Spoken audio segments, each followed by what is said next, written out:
New Growth Transit is a nonprofit transportation program currently serving 9 counties in west central Missouri. When a rural resident places a call to New Growth, a mobility associate will coordinate with their network of volunteer drivers to provide them with an appointment for round-trip transportation to their destination. Whether they need to get to a grocery store a few blocks away or access specialized medical care halfway across the state, NGT empowers mobility-challenged riders and allows them to continue their lives in their rural communities. When we go into a rural community, maybe they do have transportation services. They may only run those services from 8 to 3, but if they look at their manufacturing, which is the largest employment in that county, the average shift starts at 7. Another thing we see with the Volunteer Transportation Network is that in these rural communities, a lot of people take time off of work to transport their loved ones to the cities that could be an hour, 2 hours away for specialty services and to check up on the care that they receive. The Volunteer Network is an opportunity to get a safe microtransit on demand ride to those medical providers. When I first learned about the program, it was kind of like, it can't really be that good that it would really get people where they need to go when they need to get there. And as I got involved with it, it was kind of like, it really does work that way. It really is as simple as, pick up the phone and call. We're rural communities. We understand the desperation, we understand the challenges, and we're willing to step forth for our neighbor. We believe in community mobility, and we're looking at more the holistic approach. We had to find something that would look at populations and density, and that would identify the needs and areas and help us recruit drivers.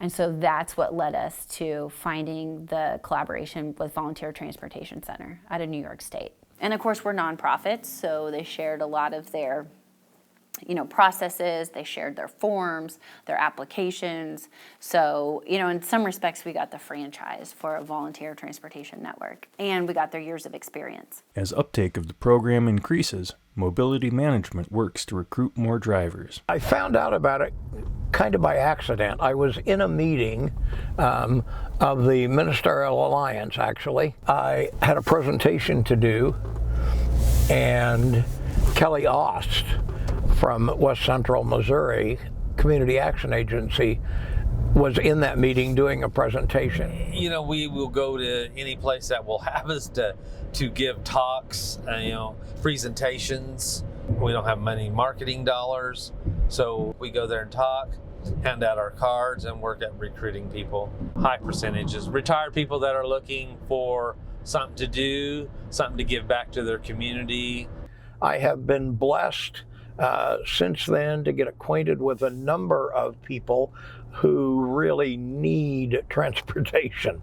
They don't have any way to get anywhere on their own. And so that's what pulled me into the program, was the desire to help people, really. We will email an application to them, and we ask them to fill the application out. We have a background check. During training, we go over the manual. We got to have copies of their insurance, registration. Their car has to pass inspection, and we train them, and they are ready to go. What we're up against when we look at transportation is not density and numbers. We're up against distance. And so while maybe we're only transporting 50 people in that day, and it's not 500 or 5,000, those 50 people are still a large part of the percentage of a town of 8,000. And it's all ages. We transport people from the age of 18 up to 101. And so that's what people need to understand. It's a diversified need. It's not just one age group or one segment. We're always going to have uneven surfaces, we're going to have potholes, and we're going to have gravel roads, but that's what we like about rural. Currently, what we're seeing is our average distance one leg is 28 miles. So, and you compare that to what you tend to see in the city and urban regions, which are between 11 and 12 miles one way. If we don't invest in transportation, we're going to continue to let people live in isolation, and our communities are going to continue to shrink. And so it's got to be something that's as important as fixing roads and bridges. It's ideal for somebody like me who's retired.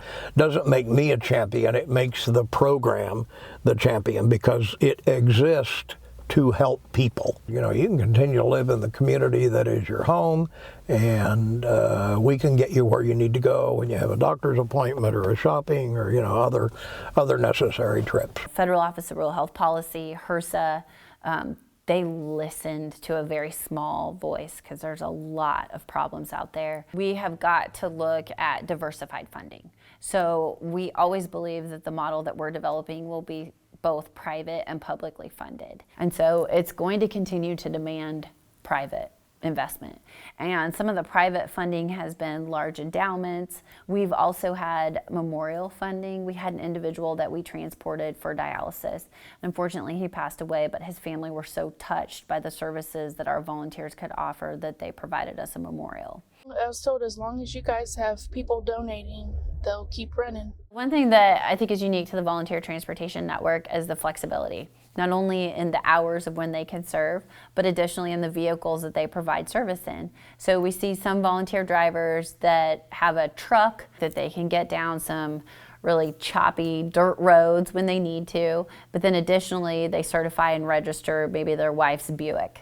You know, it tends to be more the city vehicle. We get calls from riders all day, and then we just reach out to the different drivers and see who we can get booked. They give me information on a tablet, and then I look at the information and I pull it up on the map to find out where it's at so I can guesstimate how long it's going to take me to get from here to there. And then I'll call them and tell them, and to introduce myself, and to tell them that I can be there at such and such a time to pick them up, to take them to their appointment.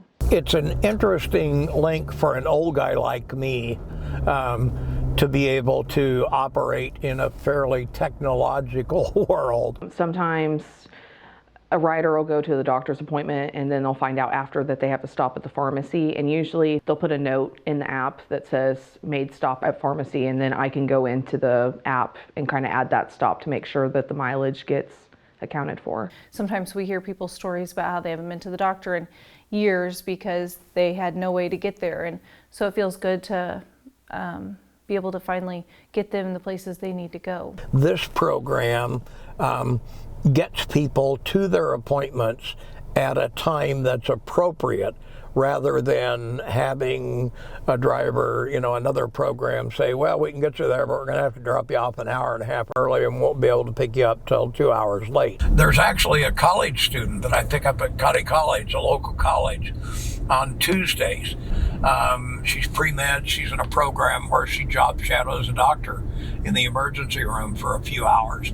And she has said to me that if it wasn't for this program, for this New Growth Transportation program, she wouldn't be able to be involved in the job shadow program that she's involved in. The lady across the street, she's doesn't drive now, and she's had no way of going until this came along, and boy, she's using the service. She likes it. We went to Walmart this morning and she got her some groceries and stuff. And it makes a difference too that I can take them to the grocery store, the beauty shop, the library, places like that they need to go. So it makes it better than just sticking strictly with the doctor's office. When you figure that it's Kelly and Kenny and 3 ladies taking telephone calls really that are making all this happen with some volunteer drivers, it's just amazing to me that they can do it. Some drivers will only do rides in their town. We have some that just say, I'll go anywhere that you will send me. And we have some of them that they want the long rides. You know, in our rural areas, to get specialized medical care, it's nothing to drive an hour to 2 hours for that specialized care. I noticed with this program that there's a sense of purpose for the drivers. It's just gets me a chance to get out of the house, meet new people, and do something for other people, which is what I need to do. It's not a way to get rich. That's not, the reimbursement helps because it covers my gas and you know, some maintenance expenses on the vehicle. Drivers and riders build relationships, you know, where they get to know each other. I kind of consider all of them friends now. Some of them are very talkative, some of them aren't very talkative, but you know, we always try to visit a little bit as we're going, and I think it makes the program more personal to them too, to actually get acquainted with the driver. There's a couple that have gotten to be friends of mine, a husband and wife, who live about 10 miles outside of town. They really love to live out in the country where they live and would rather not have to move. This program makes it possible for them to do that. I go out once a week, I get the wife, I bring her in, you know, she gets her grocery shopping done for the week, whatever other stops we have, get back home. So just the fact that they can pick up the phone, get a ride, I think it's probably life-sustaining to a lot of these people.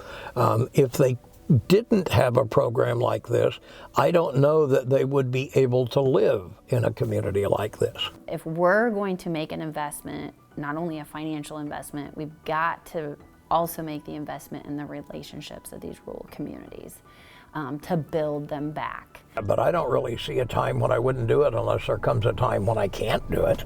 And at that point, of course, I wouldn't. But at that point, I'd become a client, I guess, rather than a driver.